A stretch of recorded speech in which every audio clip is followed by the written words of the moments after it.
Vamos então começar aqui com a nossa sessão, onde vamos falar sobre habitação. Comprar ou arrendar, o que é que faz mais sentido, o que é uma melhor ideia, e vamos então começar a discutir aqui estas questões. E vamos começar por falar sobre isto, que é, o que é que nós vamos analisar em primeiro lugar? Vamos falar sobre a rapidez de acesso, nos cenários de comprar ou arrendar. Vamos falar de custos iniciais, da previsibilidade dos custos mensais, porque uma coisa é o custo inicial, outra coisa é aquela regularidade que nós vamos ter nos nossos custos. Vamos também falar de flexibilidade, autonomia, valor mensal e construção de património. Portanto, são aqui 7 pontos que eu, na minha opinião, acho que são aqueles fundamentais para conseguirmos avaliar se faz sentido comprar, arrendar, e vamos avaliar aqui em diferentes pontos para perceber o que é melhor para nós, ok? Vou deixando também aí no chat se fizer sentido, ou nos comentários, depois as respostas, ou as vossas questões, para podermos ir esclarecendo à medida que o tempo passa. E então a primeira questão é esta, aqui em relação à rapidez de acesso, o que é melhor? Se é comprar ou arrendar, e aqui penso que estamos todos de acordo que o arrendamento é um processo muito mais rápido.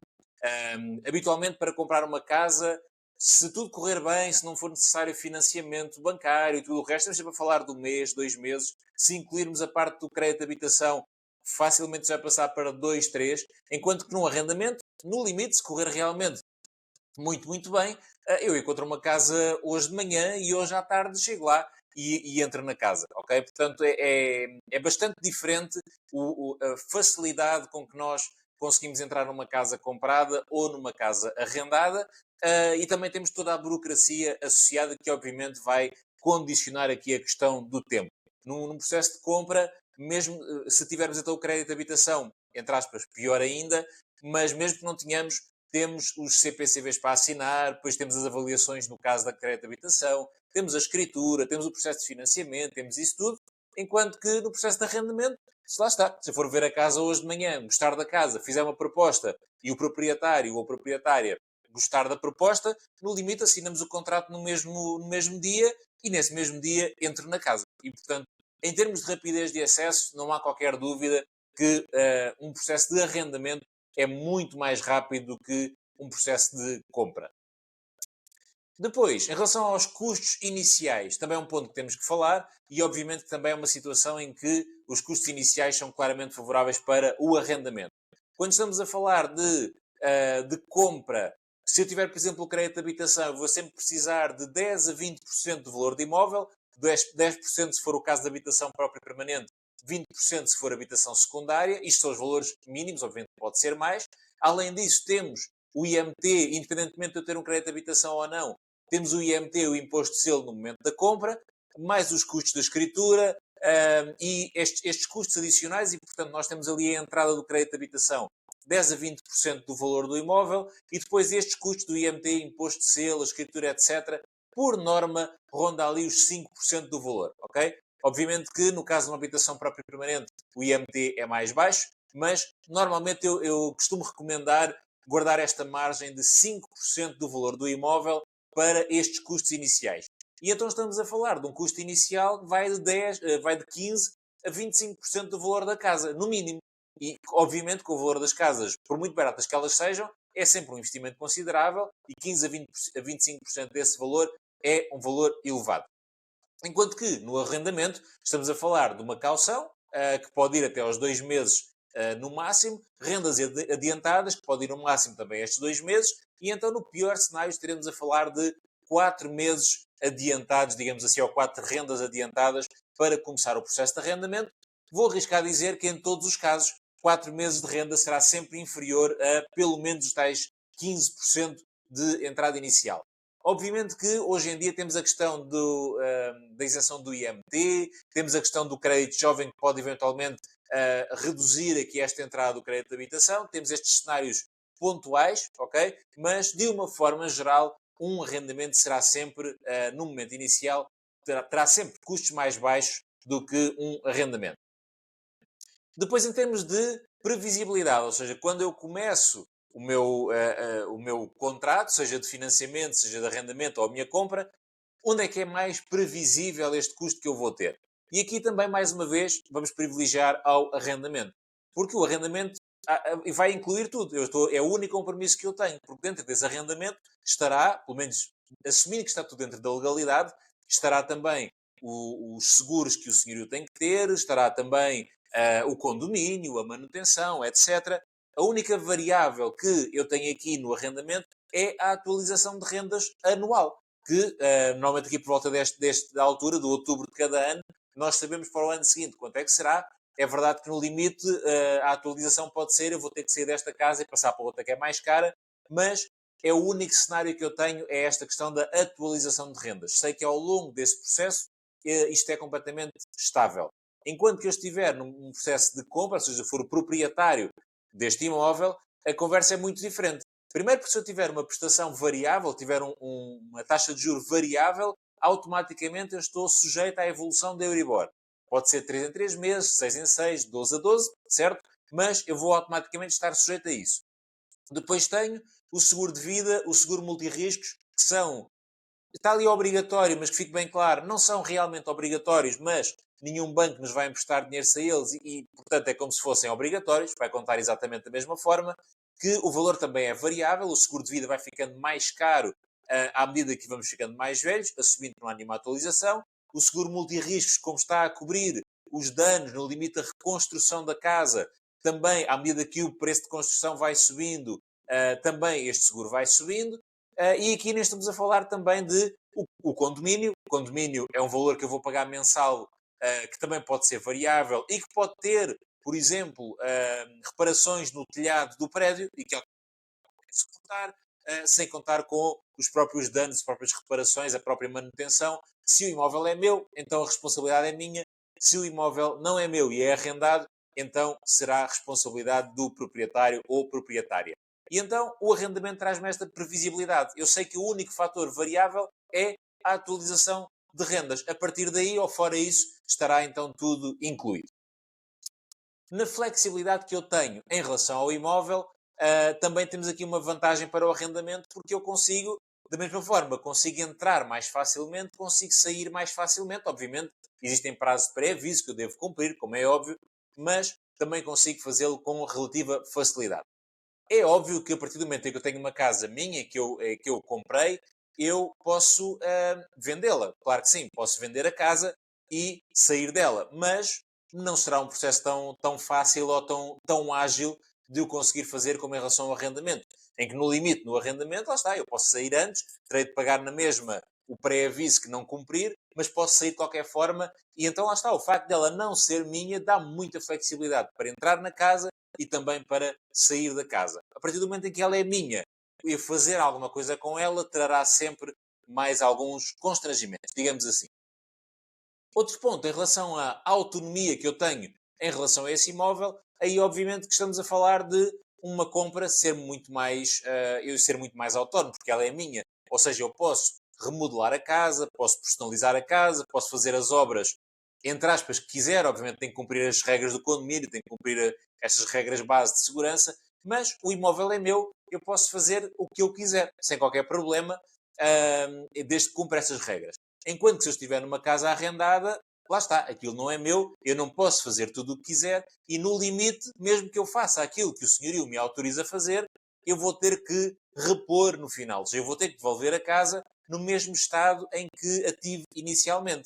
Obviamente que há uma parte que é de desgaste natural e que é perfeitamente normal que isso aconteça, mas tudo o resto, se eu quiser pintar paredes de cor-de-rosa, porque eu acho que o cor-de-rosa fica bem na minha sala e o senhorio me autorizar, não implica que eu, no limite, no final, não tenha que pintá-las outra vez da cor que elas estavam originalmente. Ou seja, a casa não é minha, eu estou a arrendar a casa e então a minha autonomia é, obviamente, bastante limitada. Enquanto que se ela for minha, eu faço o que eu quiser, posso vendê-la com as paredes pintadas de cor-de-rosa e o comprador depois assumirá essa responsabilidade de as pintar novamente. Em relação ao valor mensal, comprar ou arrendar, aqui tendencialmente o encargo mensal é mais baixo do lado da compra. Não nos podemos esquecer que estamos a comparar aqui coisas que são difíceis de comparar, porque nós falámos lá atrás da imprevisibilidade nesse custo. Eu aqui estou a falar de comparar a renda com a prestação do crédito de habitação numa casa semelhante ou em igualdade de circunstâncias em princípio, o que eu vou pagar na prestação será inferior ao que eu irei pagar na renda. Mesmo que eu depois vá somar os seguros, o IMI, essas coisas todas, é provável, é possível acima de tudo, mas é provável que ainda assim o impacto vai ser menor. Ou seja, o custo total mensal é inferior. No entanto, temos variabilidade de muitas coisas que não conseguimos controlar. Okay? E temos a questão da flexibilidade, da rapidez, dos custos iniciais, etc. Mas ainda assim, de uma forma geral, quando pensamos no valor mensal, à partida, o que nós pagamos num valor de compra, em princípio, será inferior. E é lógico, porque um senhorio também tem os custos da sua compra, tem os custos da manutenção e depois tem que ganhar alguma coisa em cima disso e então a renda será superior a tudo isso somado. Em princípio, salvo raríssimas exceções, é assim que irá funcionar. Na construção do nosso património financeiro, é inegável que uma casa comprada será algo que nós vamos acrescer ao nosso património, porque é nosso, é algo que vai potencialmente valorizar, e aqui entra a eterna discussão ativos e passivos do Robert Kiyosaki, e não só. Sim, é verdade que uma casa própria, enquanto ele estiver na minha posse, só vai gerar despesa. É verdade, na prestação, no seguro, nos impostos, na manutenção, isso tudo vai gerar despesa, mas é um património meu, é uma coisa que é minha, que tendencialmente irá valorizar ao longo do tempo, e por isso, no final de contas, se eu um dia, ou quando eu um dia vender aquela casa, é possível que eu vá ganhar dinheiro no final de contas somando isto tudo. Pode não acontecer, mas pode acontecer. Enquanto se eu estiver no arrendamento, o arrendamento não está a construir património nenhum para mim por um simples facto. A casa não é minha. Aquilo não é meu, não é um ativo meu, é um custo puro e duro que está a ser gerado no meu orçamento familiar, no meu orçamento pessoal, e no final eu saio daquela casa e nada ficou meu. Eu fui pagando tudo aquilo e nada ficou meu. Enquanto numa casa própria, eu fui pagando tudo aquilo e no final alguma coisa foi minha. Se eu ganhei dinheiro ou perdi dinheiro, isso eu não sei. Só lá no final é que nós vamos conseguir saber. Mas, à partida, alguma coisa irá ficar e o meu resultado financeiro, em termos de construção de património, será sempre superior ao do mercado de arrendamento, onde eu estou simplesmente a pagar e não recebi absolutamente nada em troca, digamos assim. Relativamente ao crédito de habitação, há alguns pontos que temos sempre que ter em consideração quando pensamos nisto. Em primeiro lugar, taxas de juro. Há três tipos: taxa fixa, taxa variável e taxa mista. A taxa fixa, como o nome indica, é fixa durante todo o contrato. Ou seja, nos 30 anos, 35, 40, seja lá o que for, que vai durar o meu crédito de habitação, a minha taxa de juro não mexe. É exatamente igual, desde a primeira prestação até à última. O que é que isto me dá acima de tudo? Previsibilidade. Eu sei que aquela prestação que eu pagar no início nunca será mais alta do que aquilo e que até pode diminuir se eu for fazendo amortizações pelo caminho. Ou seja, não há variabilidade e eu sei que o meu custo inicial da minha prestação é o máximo que alguma vez irei pagar, porque a minha taxa de juro não muda. A taxa variável é aquela que está indexada à Euribor, 3 meses, 6 meses ou 12 meses, e como o nome indica, é variável. Ou seja, eu vou estar sujeito à variabilidade da Euribor, que em alturas que ela está a cair é ótimo e toda a gente fica super contente com isso. Em alturas que ela está a subir, isto já não é tão agradável assim, ok? Aqui é uma gestão de risco. Eu posso começar com uma prestação que é confortável e a evolução da Euribor mandar uma prestação lá para cima para um valor que para mim é difícil. É aqui que entra a chamada taxa de stress para percebermos se a nossa taxa de juros subir não sei quantos por cento, qual é que é o impacto na prestação. Esta taxa de stress não existe nos cálculos da taxa fixa porque o stress também, vamos dizer, não existe. Ou seja, a taxa variável traz esta variabilidade, como o nome indica, que pode jogar a favor ou contra, dependendo de como ela evoluir. A taxa mista é uma tentativa de equilíbrio, onde nós temos um período inicial em que pagamos taxa fixa, estamos a falar normalmente 2, 3 anos, a taxa é fixa, a partir desse período entra numa taxa variável e então temos uma fase inicial onde estamos a comprar a casa, os custos iniciais, se calhar a mobilar, aquela coisa toda, a começar uma vida e temos um período inicial estanque, em que nos é garantido que a prestação não mexe. A partir deste período, entramos num período de taxa variável, com tudo o que de bom e de mau virá daí. Quando estamos a falar dos critérios dos bancos, o ponto fundamental é aqui a taxa de esforço. Ou seja, o banco vai ver os nossos rendimentos mensais, comparar com a prestação que está a ser calculada e fazer esta conta, o peso que a prestação tem no rendimento líquido que nós temos, é então chamada de taxa de esforço. E aqui o que os bancos privilegiam em termos de cenário ideal serão 35% no máximo, podendo ir até aos 50%, ok? 35% é o cenário ideal para os bancos e também para nós, na verdade. Porquê? Porque 35% dedicado apenas à prestação dá-nos margem para tudo o resto que nós iremos pagar simultaneamente. E, portanto, vamos tentar apontar sempre, idealmente, para um máximo de 35% de taxa de esforço. A entrada mínima, como vimos lá atrás, o mínimo dos mínimos neste momento será zero, por causa da questão do crédito jovem, mas, por norma, o mínimo serão 10% para a habitação própria permanente, 20% para a habitação secundária. Obviamente, depois também é sempre consultado o nosso histórico de crédito através do mapa de responsabilidades do Banco de Portugal. Se tivermos algum crédito que tenha estado em incumprimento, temos um problema, provavelmente ninguém nos vai emprestar dinheiro, e então isso também é sempre consultado. A estabilidade profissional também, obviamente que uma situação estável de trabalhadores por conta de outrem, efetivos, é privilegiada. Não quer isto dizer que trabalhadores independentes ou trabalhadores a contrato não possam obter crédito, como é óbvio, tudo tem que ser analisado, mas, por norma, obviamente que o banco vai privilegiar esta estabilidade profissional. Se tivermos dois proponentes, seja, por exemplo, um casal, os dois efetivos, vai ajudar também, e obviamente que isto vai ser considerado pelo banco. Depois, não nos podemos esquecer destes custos adicionais, seguros obrigatórios, vida e multirriscos, ok? Por norma, é muito vantajoso fazer o seguro de vida fora do banco. O multirriscos, daquilo que eu tenho visto, normalmente é muito, muito semelhante entre aquilo que o banco nos vai oferecer e aquilo que conseguimos encontrar fora. Obviamente, podemos sempre consultar. O vida, sim, por norma, há realmente diferenças muito grandes entre o que o banco nos oferece e o que conseguimos numa outra seguradora, e aqui o banco não pode dizer que não aceita, ok? O banco pode dizer tem que ter um seguro de vida, é justo, mas não pode dizer que tem que ser o seguro de vida do banco, ok? E, portanto, se nós conseguirmos um seguro de vida fora que garanta as mesmas condições, seja mais barato, podemos incluí-lo aqui. Temos também de ter em consideração quanto é que vamos pagar de comissões bancárias e outros custos na manutenção de conta, por exemplo, na atribuição do crédito, se o banco nos vai isentar ou oferecer estes custos iniciais ou não, para também podermos comparar nas propostas.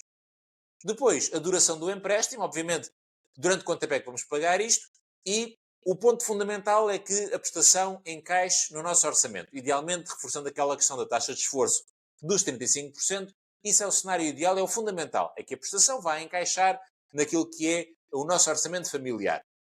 No entanto, e por norma, vamos imaginar que eu tenho duas propostas, uma de 30 anos e uma de 40, onde obviamente a prestação a 40 é mais baixa e a prestação de 30 até encaixa no meu orçamento. Eu, por norma, e genericamente falando, prefiro o maior prazo possível para quê? Para que tenha a menor prestação possível, mesmo sabendo que ao estar a esticar o prazo, o que é que vai aumentar? A quantidade de juros que eu vou pagar. Mas ao ter uma prestação fixa inferior, eu tenho um compromisso fixo e estanque inferior, ou seja, eu tenho margem de manobra. Neste momento, quer dizer que eu começo e automaticamente eu tenho margem para ir amortizando e estou muito melhor protegido para acontece um imprevisto daqui a uns anos, mudo de trabalho e recebo menos e automaticamente eu não comprometo aquele compromisso. Ou seja, eu estou a assumir o compromisso fixo mais baixo e que se tudo correr bem, eu tenho margem no meu orçamento para amortizar isto na mesma e despachar mais rápido e poupar juros, mas se por algum motivo a minha condição financeira mudar e eu não conseguir suportar aquele custo inicial, por exemplo, uma situação de aumento de taxas de juros, se eu tiver em taxa variável, então, como o meu compromisso fixo inicial é mais baixo, eu tenho margem para isto. Por norma, ok? Obviamente devemos sempre olhar aos pontos das nossas propostas e decidir aquilo que faz mais sentido para nós. Último ponto, e é um ponto que eu tenho falado várias vezes em episódios que tenho partilhado no YouTube, no podcast, sobre amortizações antecipadas. Ou seja, utilizarmos dinheiro que temos acumulado, utilizarmos uma parte do subsídio de férias ou do reembolso de IRS para amortizar crédito. Quando é que vale a pena amortizar? Vou dizer, sempre. Porquê? Porque nós vamos estar, este dinheiro que nós vamos estar a amortizar vai amortizar diretamente o capital. Enquanto que numa prestação normal há uma parte que vai pagar capital e uma parte que vai pagar juros, esta amortização adicional ou antecipada vai pagar diretamente capital. E isso é sempre vantajoso para nós. É perfeitamente legítimo colocar a questão: eu tenho dinheiro disponível, a eterna questão que é: tenho dinheiro disponível, o meu crédito de habitação tem uma taxa de juros de 4% e ouvi dizer que o S&P 500 rende 10% ao ano e então é mais vantajoso eu aplicar este dinheiro extra que tenho no S&P 500, porque estou a ganhar mais daí. Matematicamente, financeiramente, economicamente, completamente de acordo. Nada contra. Mas a questão é que estamos a comparar coisas que não são propriamente comparáveis. Estamos a comparar uma taxa de juros que sabemos que existe, que vamos ter que pagar, e é esta, e que até pode ser superior, eventualmente, com uma rentabilidade de um investimento que pode acontecer ou não, pode pode demorar algum tempo até acontecer, tem muitos outros fatores, e então, na minha opinião, é uma análise ponderada. Ou seja, nunca devemos, obviamente, utilizar todo o dinheiro que temos para amortizar, porque senão não estamos a construir património financeiro, mas também, se formos sempre para o lado do investimento, vamos estar eventualmente a perder boas oportunidades e vamos estar com 70 anos de vida já reformados e a continuar a pagar o crédito de habitação. E, portanto, vale sempre a pena amortizar nesta perspectiva equilibrada. As penalizações ou as comissões que são aplicadas, estamos a falar de 0,5% ou 0,5% nos contratos de taxa variável, 2% nos contratos de taxa fixa. Se estivermos num cenário de taxa mista, vai depender. Se eu estiver no período de taxa fixa, vou pagar 2%. Se eu estiver no período de taxa variável, vou pagar os 0,5%. Então, e em resumo, é melhor comprar ou arrendar? E como já deves ter percebido, não há propriamente uma resposta certa, porque ambos os cenários podem fazer sentido. De uma forma geral, tentando simplificar, e a minha opinião, obviamente, financeiramente, eu acho que o comprar tem muitas vantagens, ok? Assumindo que temos o valor do custo inicial, porque lá está, se eu não tiver aqueles 10% mais os 5% dos impostos, se eu não tiver esse dinheiro, não há hipótese, eu vou para o arrendamento, é o que é, mas assumindo que eu tenho esse valor para o custo inicial, então, financeiramente, eu acho que há mais coisas a favor da aquisição, da compra. No entanto, o arrendamento tem uma grande vantagem que é a flexibilidade. Ou seja, vai depender, se calhar, muito do teu objetivo, o ponto onde estás da tua vida, o que é que queres fazer dela, porque lá está, se estás a pensar morar numa determinada cidade durante um ano ou dois e depois mudar, então não faz sentido estar a comprar casa porque perdes essa flexibilidade, vais estar a descapitalizar. Estás numa fase mais avançada da tua vida, onde eventualmente queres juntar com o teu companheiro ou companheira, estão a pensar em filhos, ter uma vida estável, não planeiam sair dali, então se calhar o comprar pode fazer mais sentido. Okay? São dois cenários que existem, dois cenários que têm coisas boas e coisas más, como nós vimos aqui nesta nossa sessão, e tudo tem que ser ponderado para que tomes a melhor decisão possível. Concluímos assim a nossa aula. Espero que isto tenha feito sentido para ti e que tenha sido útil para te ajudar a esclarecer aqui algumas questões. Fica o convite, obviamente, para estares a seguir o meu trabalho na plataforma onde estiveres a ver ou ouvir esta aula, mas obviamente também Instagram, LinkedIn, no meu próprio site e tudo o resto. Muito obrigado, espero que tenhas gostado e até à próxima.